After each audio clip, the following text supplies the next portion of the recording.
Estamos con el licenciado Vicente Almeida, él es asambleísta del Partido Social Cristiano, porque hay algunas cosas que se han quedado para que la asamblea, si es que se puede, las resuelva.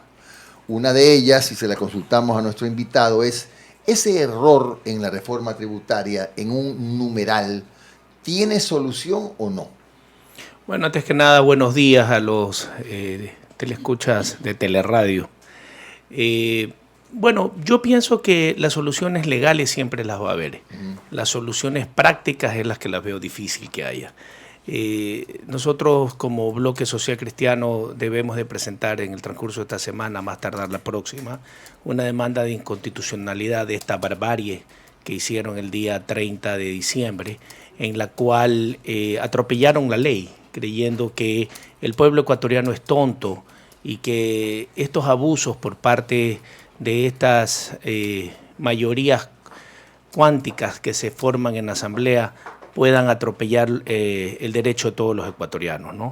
Ellos cometieron errores, la Asamblea había votado ya por la ley, el día 14 de diciembre, tenían que haber esperado que pase por el Ministerio de la Ley si querían que esto se aplique, pero desgraciadamente se dieron cuenta que se les quedó un artículo y que al no tenerlo, que era el tema de los impuestos sobre los dividendos a las inversiones extranjeras, iban a tener que la ley pasar automáticamente al año 2021.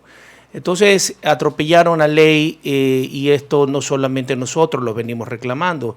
La Cámara de Comercio de Quito está presentando también una demanda de inconstitucionalidad de ella. Vamos a ver qué pasa. Como siempre yo digo, ¿no? Todo esto se moverá en base a lo que la conciencia de los jueces digan. La mayoría en la Asamblea ojalá también pueda tener la conciencia para pensar un poco en el bienestar del pueblo ecuatoriano. Lo único que estamos haciendo es desalentando la inversión, ahuyentando la competitividad, creando problemas a la economía.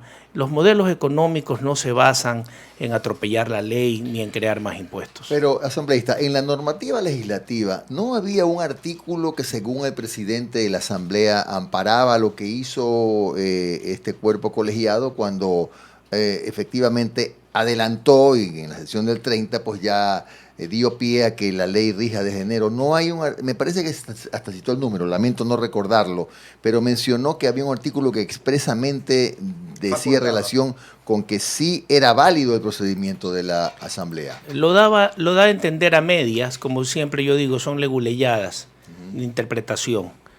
Acuérdese usted que en este tipo de cosas siempre habrá una excusa para inventar.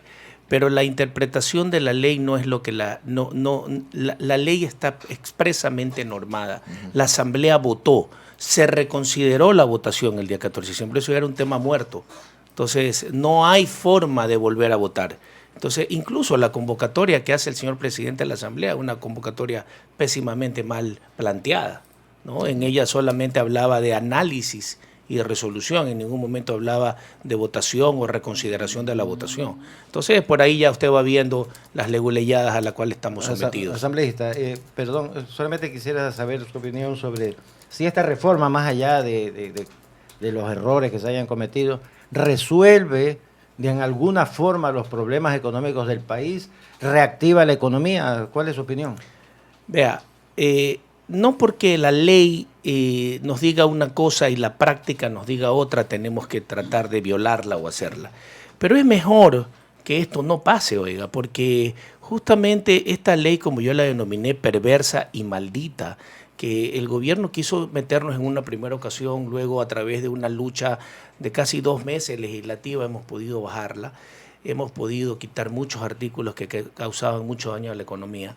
Sin embargo, dentro de esto que fue aprobado entre gallos y medianoche con una ilegalidad terrible, también está el tema del, como yo le dije hace un rato, el desaliento a la inversión extranjera, a la inversión nacional, donde yo siempre digo los principios básicos de la economía es la oferta y la demanda. En la medida que usted aumenta la competitividad, aumenta la forma de cómo hayan más productos en el mercado, de cómo los precios puedan venirse a la baja.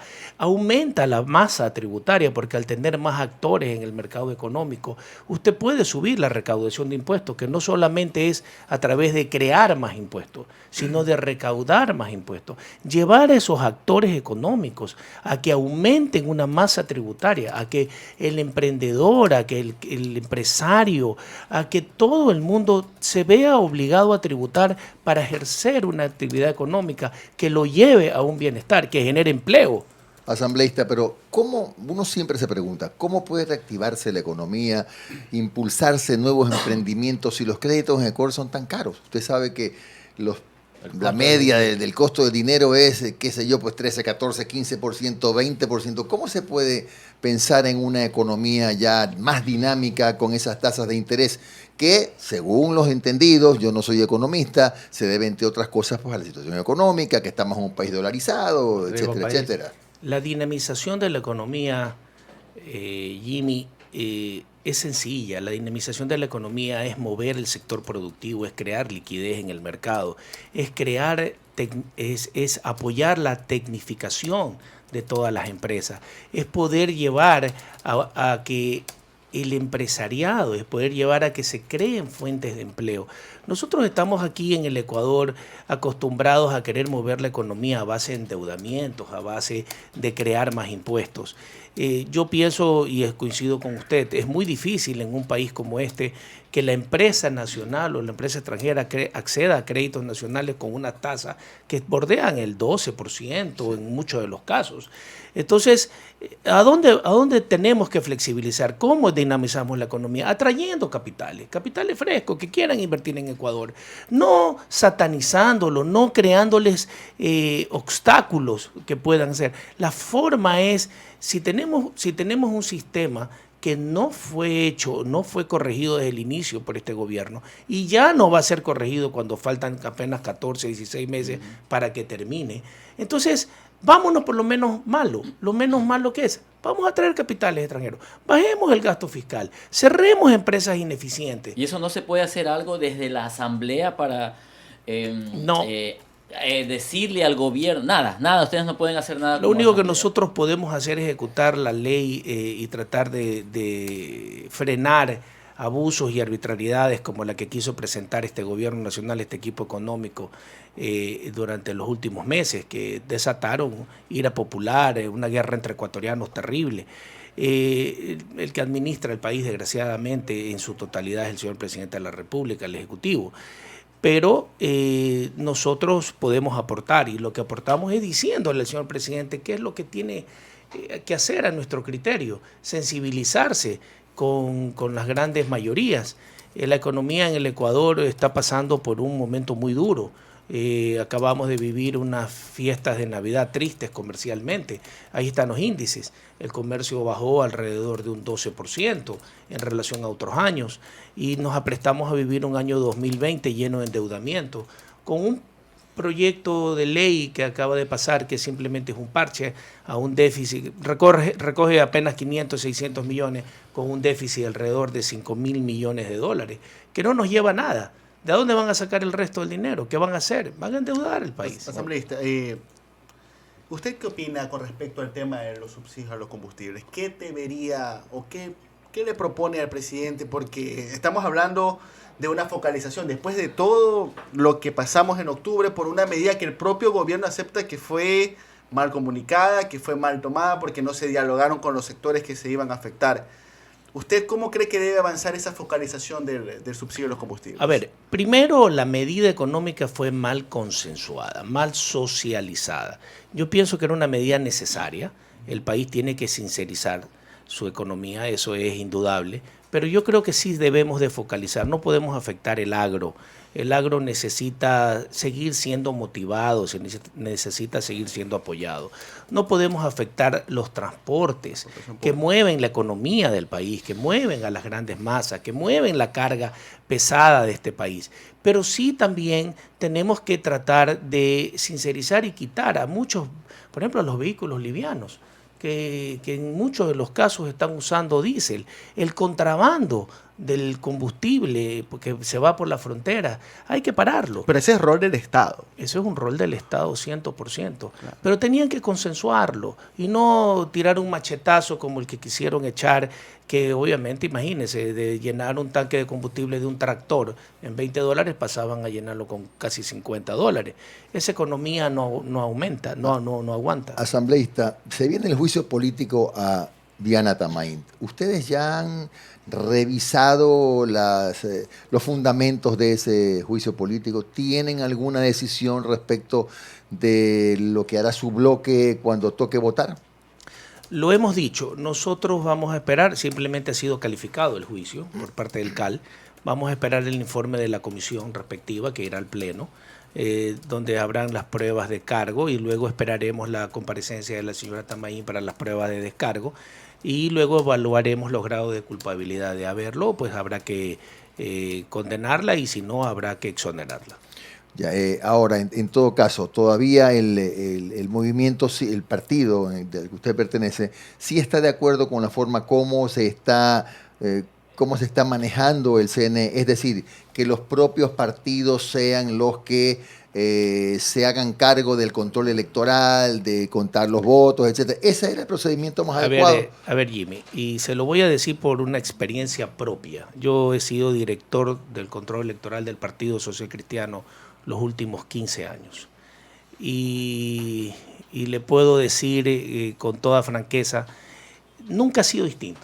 El Consejo Nacional Electoral ha estado manejado de la misma forma, una por los verdes, otro por los azules, otro por los amarillos, otra vez por los rojos. Pero mal o bien, cuando usted habla de la misma forma. Yo pienso que circunstancialmente nosotros, yo creo que el deber de cada partido también es cuidar su votación.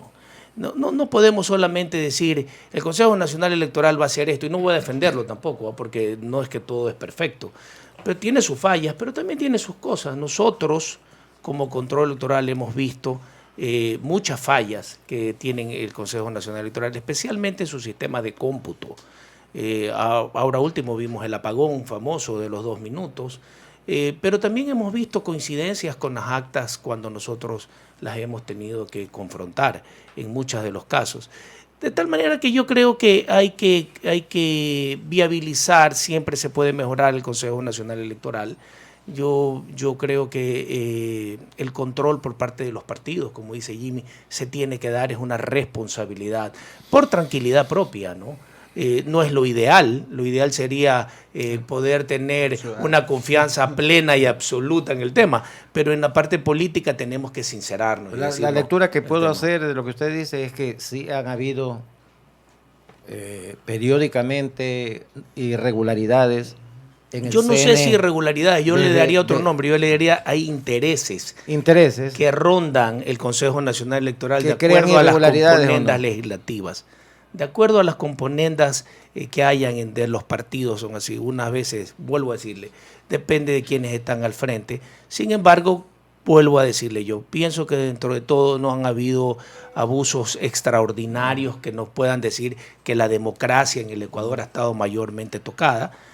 Han habido errores y creo que hay que corregirlos. Fraudes no han habido, digamos. Finalmente. Yo personalmente, y le digo porque he manejado controles electorales con pruebas, irregularidades las hay. Fraudes, como para decir aquí se puso a uno que no debía estar en contra del otro, personalmente no lo digo. Porque en la elección presidencial anterior se habló mucho y durante mucho tiempo sobre un eventual fraude.